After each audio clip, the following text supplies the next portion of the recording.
L'histoire de l'Afrique est marquée par un passé riche et diversifié, façonné par d'anciennes civilisations comme l'Égypte, le Mali et le Grand Zimbabwe, qui prospéraient grâce au commerce, à l'innovation et aux échanges culturels.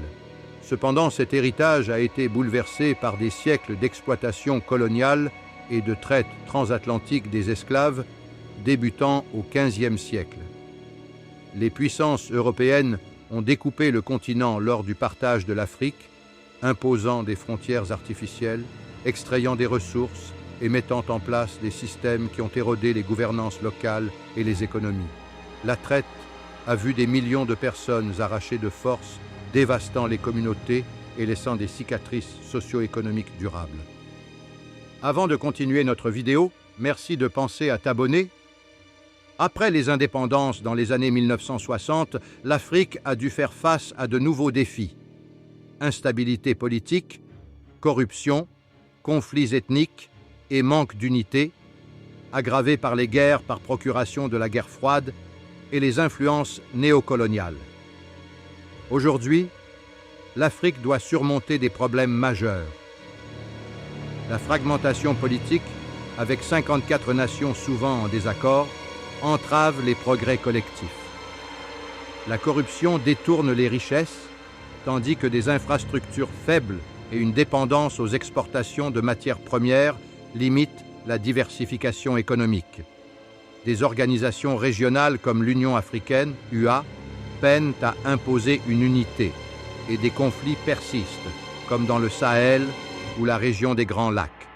Malgré cela, le potentiel de l'Afrique est immense. Une population jeune et en croissance, d'abondantes ressources naturelles, pétrole, minerais, terres arables et une scène technologique en essor offrent des perspectives prometteuses.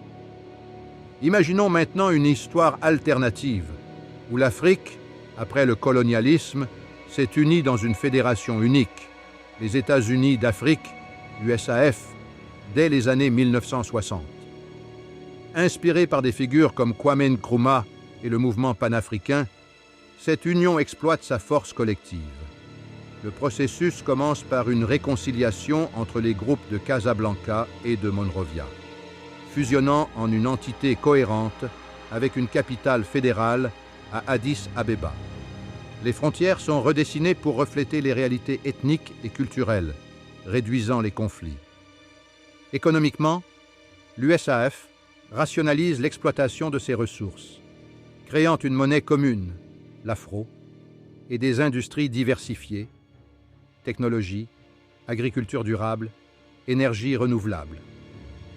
Politiquement, un gouvernement fédéral équilibré, avec des représentants de chaque région, Afrique du Nord, Afrique de l'Ouest, Afrique centrale, etc., adopte une constitution garantissant les droits et promouvant la stabilité.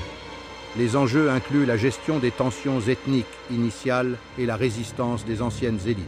Mais une armée unifiée et des investissements massifs dans l'éducation résolvent ces problèmes. Sur la scène mondiale en 2025, l'USAF est une superpuissance.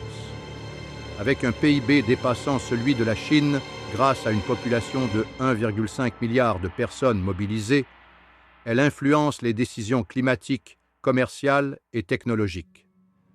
Des hubs comme Lagos, Tech, Nairobi, Énergie verte, et le Cap, aérospatial, rivalisent avec Silicon Valley.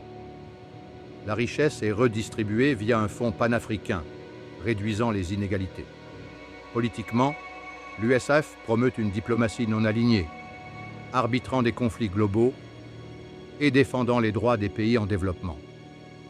Sur le plan culturel, une renaissance artistique et intellectuelle rayonne, tandis que des partenariats avec l'Asie et l'Europe renforcent son statut.